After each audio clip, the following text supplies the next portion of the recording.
called the tank circuit as well as the positive feedback circuit. In reality, this is actually a schematic diagram. In reality, some biasing elements of the transistor are added, as well as in this particular tank circuit there may be two inductors, one capacitor, or two capacitors, one inductor. One is called Hartley oscillator, another is called Colpitts oscillator. Here, particularly in magnetostriction oscillator, Colpitts oscillator is used. So as we have discussed, the frequency that is coming out is given by f is equal to 1 over 2 pi under root L by under root LC, which becomes equal to, here we will use the length of the rod under root 1 over 2L under root of y by rho or E by rho, where y is the Young's modulus, rho is the density of the material, and L is the length of the material, right? So if we want to find out the frequency, we can always find out using these two equations. Okay, so we will take one or two examples, one or two numericals for this, and say if in one numerical the frequency, we will have to find out the frequency if we are given that for a magnetostriction, for a piezoelectric oscillator, if the fundamental mode is there, so P is equal to 1. Another one, another detail that is given, that is T is equal to 0.1 centimeter, and if Y of the material given, that is 80 gigapascal. Giga means what? 80 gigapascal. Giga means 80 into 10 raised to 9 pascal. Okay, and another detail we require is rho. Rho is the density of the material, that is 2654 kg per meter cube. Okay, so this is actually, this is the details of the piezoelectric oscillator tuned for a frequency, and we'll have to find out the frequency using the given equation. So what we will do, we will substitute these values into the equation. F is equal to P over 2T. Remember, for piezoelectric oscillator we are using the thickness. P is equal to 1, 2 into T, that is 0.1 centimeter. We will measure it in MKS unit, so 10 raised to minus 2 meter, and under root of, we have already converted Y into MKS, 80 into 10 raised to minus 80 into 10 raised to 9 pascal, divided by 2654 kg per meter cube, and the answer is 2.7451 into 10 raised to 6 hertz. Okay, so this is the answer. This is the frequency at which this piezoelectric oscillator can be tuned, or you can say that this is the frequency that can be produced by the given piezoelectric oscillator. Okay, so another example is there. We are given that the velocity of piezoelectric, say velocity of the ultrasonic wave is 5.5 into 10 raised to 3 meter per second, and we are also given that the thickness of the crystal is 0.05 meter. Okay, so we'll have to find out the lowest in the lowest mode of vibrations, we'll have to find out the lambda of the given ray, right? First question is, we'll have to find out the lambda, and in the lowest mode of vibration, that is the first mode of vibration, we'll have to find out the velocity. Okay, this is actually new, or you can call it frequency F. So using this details, we'll have to find out two things. First is the lambda, that is the wavelength, and another is the velocity of the particular wave in the given material with thickness 0.05 meter. So using the thickness, one can find out the lambda. It is the fact that the lambda can be given by 2T. The lambda of the wave can be given by the 2 multiplied by the thickness value, that is 0.05 meter. So answer is 0.1 meter. So first answer is 0.1 meter. And what about the velocity in the lowest mode of vibration. Lowest mode means p is equal to 1.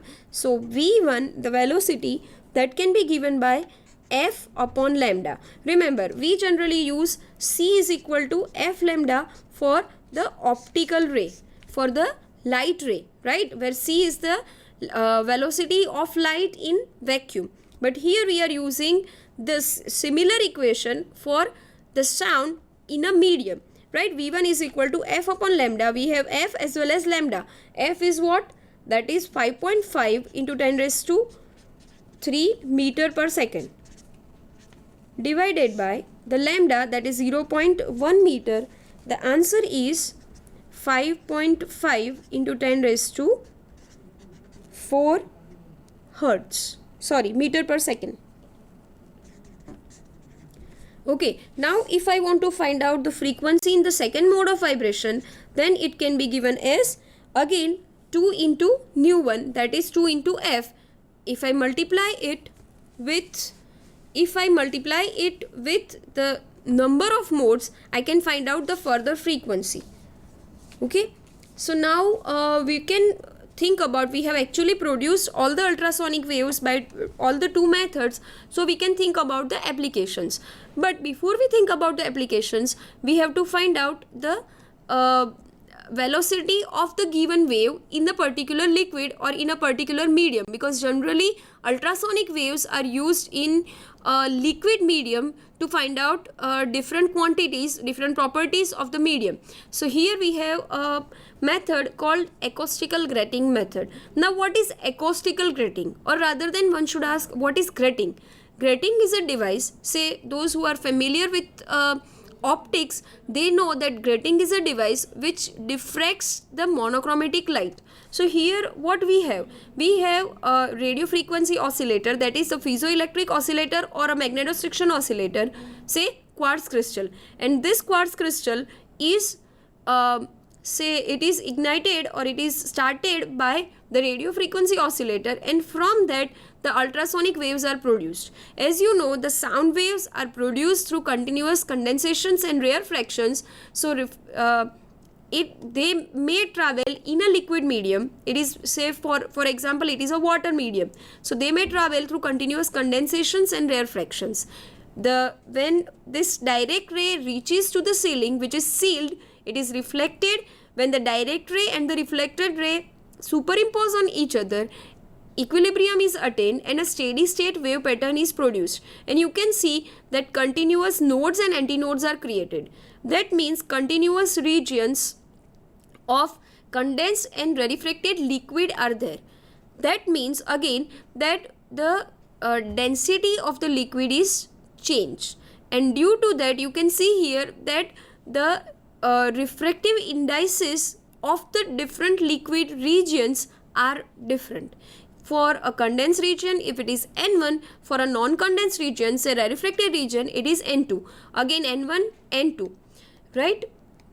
So you can see that here if we illuminate the same pattern, same arrangement with a sodium lamp, that is a monochromatic light with the wavelength 5893 angstrom. You may be knowing that 5890 angstrom and 5896 angstrom are the two sodium doublets, but we are taking it as a monochromatic light since there is very less difference in the wavelength. So in an average we are taking 5893 angstrom as the average wavelength of the monochromatic light, and we are focusing it through different optical mechanism, and when this light falls into the this given acoustical grating, now you can signify that why it is acoustical grating. Actually it is the medium with different refractive indices. It acts as a grating for the monochromatic light, and this is generated by the sound waves, ultrasound waves, and that's why it is called acoustical grating. So when we see from the telescope, we can see different diffraction patterns. So how can we find out the velocity using that? For that we will have to move to the tabletop. Again we have used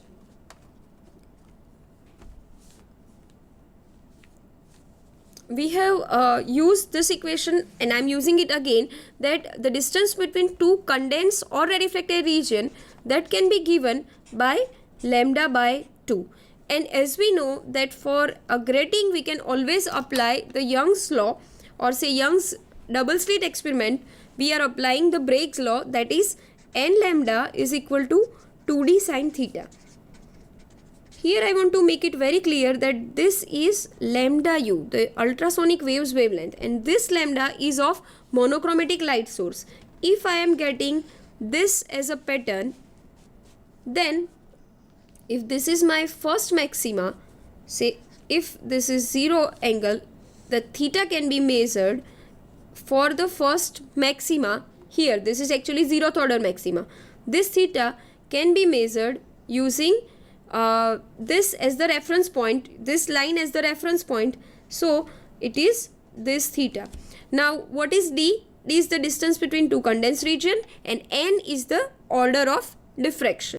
So using this, what we can find out? We can find out the d, because lambda, monochromatic light source wavelength, is known. N is known because generally we take the first order. Theta can be measured. Using this, if we can find out d, using d we can find out lambda u.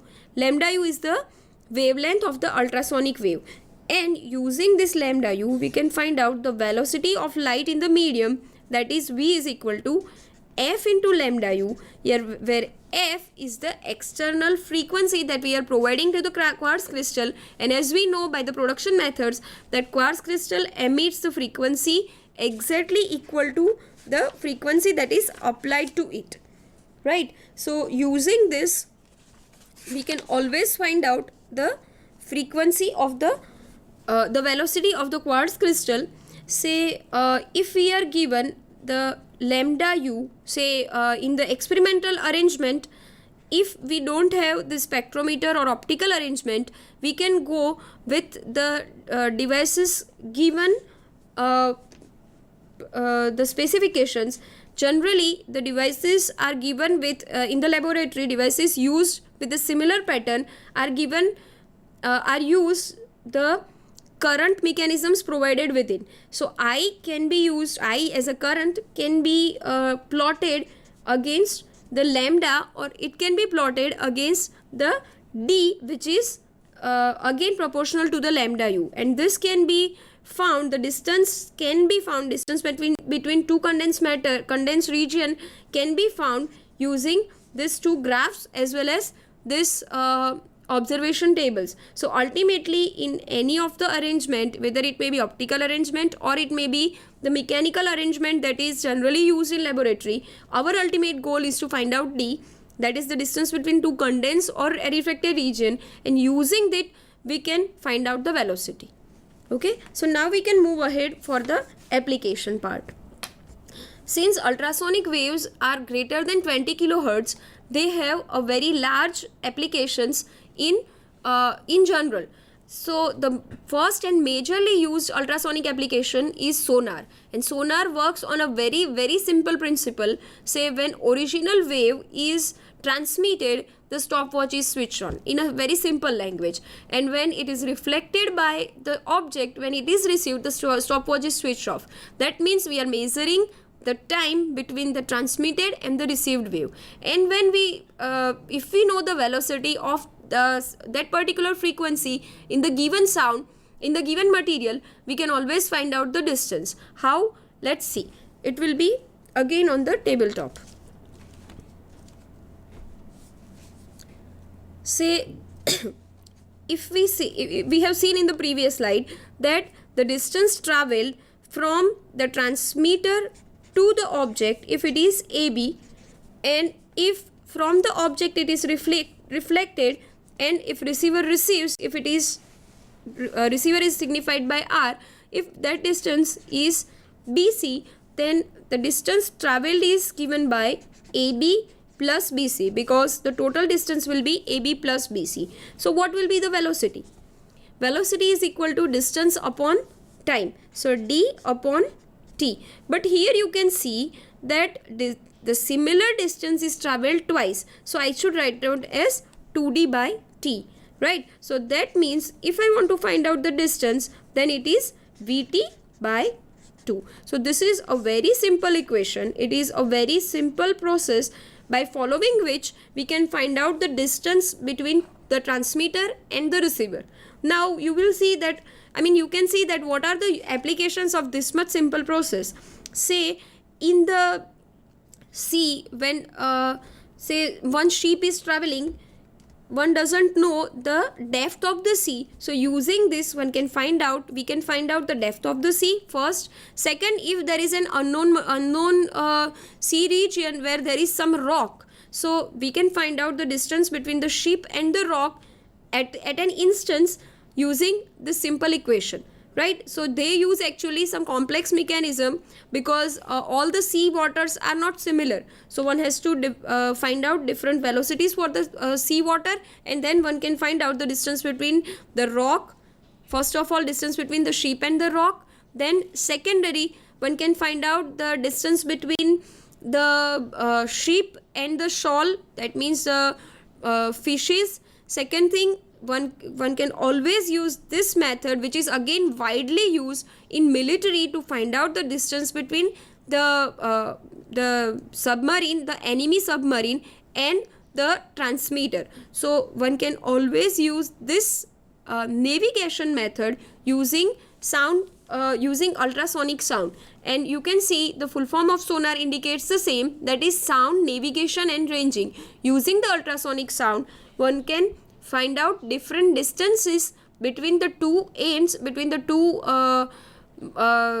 submarines, or between transmitter and the receiver. The receiver may be anything, it may be used in geophysics, it may be used in military.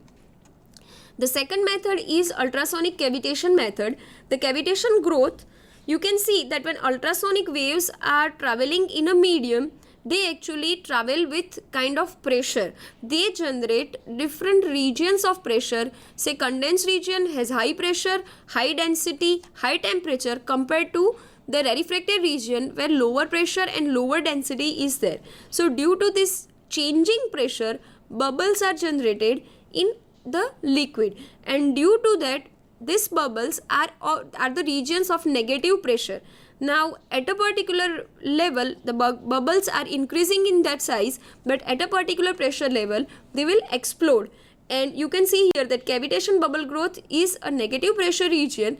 This is the maximum bubble size, and then when these two pressures are not in balance, the external pressure and the inner pressure of the bubble, they are not in balance, they will be collapsing and in compression.